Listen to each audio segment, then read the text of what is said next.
What is going on, everybody? Welcome back to College Football Talk with Peter Burtnett, and in today's video, I'm breaking down quickly the Week 0 action, giving my immediate reactions to Florida State's surprising loss to Georgia Tech in Dublin, Ireland today. But before I go into that, if you go on to enjoy this video, please feel free to leave a like, consider subscribing to the channel, turn on those post notifications so you're always up to date whenever I upload. But that's the big story of the day, and they are wrecking your college football playoff predictions. At least they are for me. I know not everybody predicted Florida State in this conference. A lot of people are going with maybe Miami or maybe Clemson to win the conference, but I think the majority of people were still going with the Seminoles.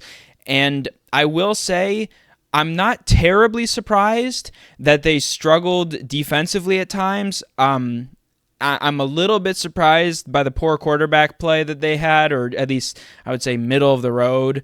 I think DJ Uiagalelei kind of had reasons for leaving Clemson. I think a lot of people were suspicious of his ability at quarterback, and that kind of caused his move to Oregon State. I think he had a little bit of a jump in production for the Beavers last year, so people thought that maybe that Clemson just wasn't Clemson wasn't the right fit. But it's his third transfer now, or I guess second transfer, third team, and maybe there's just time to gel. I mean, immediately the offense did a really good job. They moved right down the field, and I tweeted out on the College Football Talk Twitter account that this is going to be an exciting team to watch because they've got a really good running attack. Jalen Lucas had some big plays on the drive. Lawrence Toafili had a couple of big plays. Roydell Williams as well had big plays. But overall, after that first drive, they found things a lot more difficult. They have a hell of a kicker who was able to knock through, I think, a 52 and then a 59-yarder to end the half.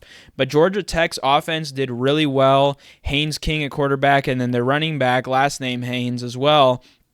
They both paired really well to move the Yellow Jackets down the field, and they took up a lot of time. I think that drive that they had in the second quarter lasted something like 7-8 minutes maybe. It took up about half of the second quarter, I believe, and then in the second half they got the stops when they needed to. They held the Seminoles in check. Ultimately, the Seminoles did go down and score a touchdown, but then Georgia Tech gets in field goal position and pulls off the big upset. I would say on the defensive side, we know about the Florida State defensive line. I tweeted this out as well, or I guess posted Dex, I should say. I'm still going to call it tweeting, that we know about their defensive line. We know they have a lot of experience there. They have some of the most talented players, I think, in the ACC, maybe even in college football.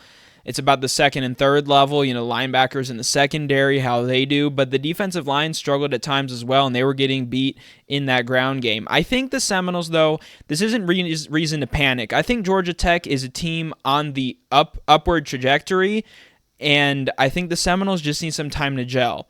They have a relatively easy schedule outside of this game. They're going to have, obviously, Clemson October 5th. They're going to have Florida State in November.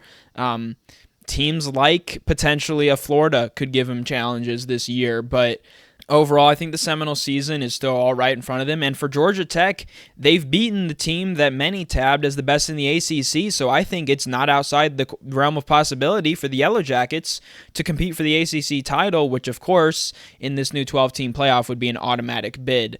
So those are my thoughts. There's some other action going on as I record this video. If anything really interesting happens in those, I'll throw it on in a clip and in the edit after this. As I'm talking right now, New Mexico is playing against Montana State. Close game there late, so I'll update if anything interesting happens in that one, but it looks like it's going to be an FBS win, though Montana State is driving, so I'll update you all on that one.